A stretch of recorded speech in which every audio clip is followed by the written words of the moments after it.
Suivant le chemin parcouru par de nouveaux groupes de monstres, je me suis rapproché de ma proie. En utilisant le sang des orques et des gobelins abattus, j'ai dissimulé mon odeur et je suis resté aussi loin que possible sans perdre la trace. Mon approche était à la fois audacieuse et prudente. Me faire prendre maintenant m'aurait mis dans la situation la plus désastreuse imaginable. Attirer l'attention d'un seul monstre signifiait en affronter un flot incessant qui me submergerait sûrement. C'était une pensée terrifiante. Après avoir couru environ 3 kilomètres, je l'ai finalement trouvé. Le démon ressemblait à un orque mais possédait quelques caractéristiques distinctives. Il portait une armure faite de peau de bête magique et son corps était criblé de vieilles cicatrices. Ses cheveux blancs et sa longue barbe lui donnaient l'apparence d'un vétéran grisonnant qui avait assisté à de nombreuses batailles. Le plus surprenant était sa mâchoire détachée. Des orques et des gobelins rampaient hors de sa gueule béante. C'était un spectacle pour le moins grotesque. C'est vraiment désagréable à regarder. De toute évidence, c'était la méthode par laquelle le démon créait de nouveaux monstres. J'ai sorti une fusée éclairante de ma pochette. C'était un objet spécial donné à ceux qui avaient pour mission de retrouver le chef de l'armée ennemie. J'ai allumé le fusible. L'extrémité de la chose a volé vers le haut et a explosé avec une lumière rouge. Cela ressemblait assez à un feu d'artifice. Cela sera visible à des kilomètres. Epona devrait être là bientôt. Le problème était, je suppose que cela devait arriver. Tous les orques et gobelins de mon voisinage se précipitaient vers moi maintenant. La fusée éclairante a alerté le héros de cet endroit, mais elle a également diffusé ma position à l'ennemi. J'aurais pu rester en sécurité en lançant le signal de plus loin, mais cela aurait signifié une balise moins précise. Pour aggraver les choses, je ne pouvais pas courir. Si cet orque démoniaque et grisonnant avait bougé, alors tout cela n'aurait servi à rien. Je n'avais pas d'autre choix que de rester et de le regarder. Les gobelins agiles se sont rapprochés de moi en se balançant comme des singes depuis les branches des arbres environnants. Lorsque le premier s'est jeté sur moi, j'ai lancé un couteau sur son front, le transperçant ainsi que 2 autres et les faisant tous tomber en l'air. Heureusement, la forêt environnante limitait la maniabilité des orques géants. Cela m'a laissé suffisamment de temps pour une incantation. Tempête de feu. Les flammes de mon sort brûlaient à travers les épaisses peaux des orques. J'avais emprisonné toute la chaleur à l'intérieur de la tempête en augmentant la précision du sort, créant ainsi une cage pour empêcher les flammes de s'échapper. 2 autres orques s'effondrèrent en tas fumant. Malheureusement, c'est comme une goutte d'eau dans l'océan.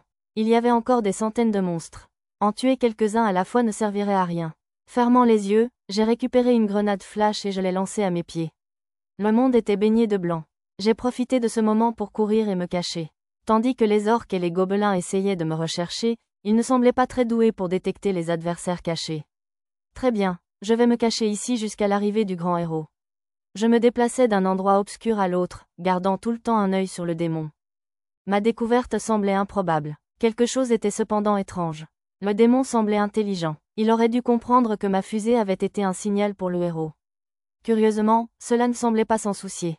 Je devais l'observer attentivement. La créature préparait définitivement quelque chose. En regardant, j'ai réalisé que des monstres revenaient des lignes de front. J'ai regardé attentivement et j'ai réalisé que ces orques venus du premier plan transportaient quelque chose. Cela ressemblait à un gros sac, et tout ce qu'il contenait bougeait de temps en temps. Sur ordre du démon, les monstres ouvrirent le sac, révélant un groupe d'étudiants paralysés par une sorte de poison. C'est donc ce qu'il prévoit. Les orques pouvaient déjà augmenter leur nombre en kidnappant des femelles et en les fécondant. Le démon avait utilisé cet instinct pour leur faire rassembler des étudiants, pour les utiliser comme boucliers. C'était ainsi que le démon avait l'intention d'exploiter la faiblesse d'Epona. Il s'agissait d'une stratégie conçue pour capitaliser sur la peur d'Epona de nuire à ses alliés. Même après avoir été découvert, le démon ne s'était pas retiré parce qu'il voulait affronter le héros.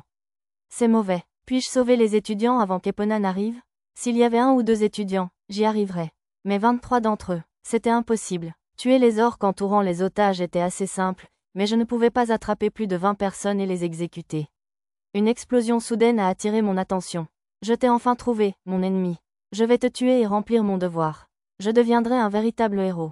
Je protégerai le royaume alvanien comme je l'avais promis à Mireille. Epona avait laissé un chemin de destruction dans son sillage. Tout autour d'elle avait été fauché. Des cratères éclatèrent dans la terre à chacun de ses pas. Sa force était toujours aussi incroyable. La horde d'orques éclata de rire et l'orque qui ressemblait à un ancien combattant, le démon, s'avança. Le héros n'est encore qu'un enfant, vert et inexpérimenté. Vous n'avez pas tort, mais cela ne m'empêchera pas d'accomplir ce pourquoi je suis venu ici. Oh Elzero, tu es courageux. Je te donnerai mon nom en récompense pour être arrivé jusqu'ici, mais un humain ne serait pas capable de le comprendre. Je suppose que je me contenterai d'une traduction approximative. Je suis le général ORC, l'orc le plus puissant de tous. Cela semblait un nom approprié pour un chef d'orques et de gobelins. Je m'appelle Epona, le héros. Oh Elun, oh, Elun. Epona, je m'en souviendrai. Amusons-nous un peu, héros. J'espérais donner un avantage à mon équipe avant que tout le monde ne se réveille. Les paroles du général ORC étaient nonchalantes, mais elles avaient sans aucun doute une certaine signification. À quoi joue-t-il? Pendant que je réfléchissais à cette question, la bataille a commencé. La horde d'orques costauds se précipita sur Epona. Même des créatures aussi gigantesques n'étaient pas à la hauteur du héros. Epona balança un bras comme pour chasser une mouche avec agacement. Le mouvement renversa les entrailles de plusieurs orques à la fois. Ensuite, elle a utilisé une simple explosion de mana brute pour envoyer tout ce qui l'entourait voler dans toutes les directions. Sa force était écrasante. Pour une raison quelconque, cependant, le général ORC commença à rire et à invoquer davantage de monstres. Les mouvements d'Epona devinrent maladroits. Les orques ont fait sortir les étudiants kidnappés pour les utiliser comme boucliers. Ils avaient attaché les étudiants à leur ventre hideux. Espèce de lâche, s'exclama Epona. C'est de la stratégie. Les monstres ne peuvent pas se permettre de se battre loyalement contre le héros, vous savez, dit le général ORC avec une joie rauque. Epona a continué à se battre, en prenant soin d'éviter de blesser nos camarades de classe capturés. Même si Epona était une combattante peu qualifiée à la fois en raison de son inexpérience et de sa force absurde, ses solides défenses compensaient généralement cela. Je pensais que tu comprendrais ça sans que j'aie à les plaies, mais... Tu as l'air de ne pas comprendre. Arrête de te battre, ou bien... Le général ORC a donné un signal et un orque a mordu la tête d'un étudiant, le tuant. Epona grinça des dents et lança un regard noir au démon, mais elle n'arrêta pas de se battre. Le héros ne verse pas de larmes. Si je perds, tu les tueras de toute façon. J'avais pensé avec certitude que la tendre et douce Epona se serait rendue après avoir vu quelque chose d'aussi horrible, mais elle a très clairement compris la réalité de la situation. Elle avait raison de penser que les étudiants seraient morts si elle se rendait. Il valait mieux ne pas s'inquiéter des otages. Elle ne ressemblait pas du tout à la personne qui avait été rongée par la culpabilité après avoir blessé Tarte lors de la dernière bataille. Ce n'étaient pas ses alliés blessés qu'Epona trouvait si désagréables. C'était eux mourant de sa main qu'elle méprisait. Gaaah! Oui, oui, oui. On dirait que tu n'es pas si idiot après tout. Mais pourquoi tes mouvements deviennent-ils si maladroits? Le général ORC a été aiguillé. Les orques avec des otages attachés à eux avancèrent. Epona s'est battue maladroitement alors qu'elle tentait d'éviter les captifs. La grande peur d'Epona vient uniquement du fait qu'elle tue elle-même des gens. Son expression m'a trahi ses pensées. Epona espérait que les monstres tueraient les otages pour qu'elle puisse tout faire. Plus le combat faisait rage, plus le comportement d'Epona devenait étranger.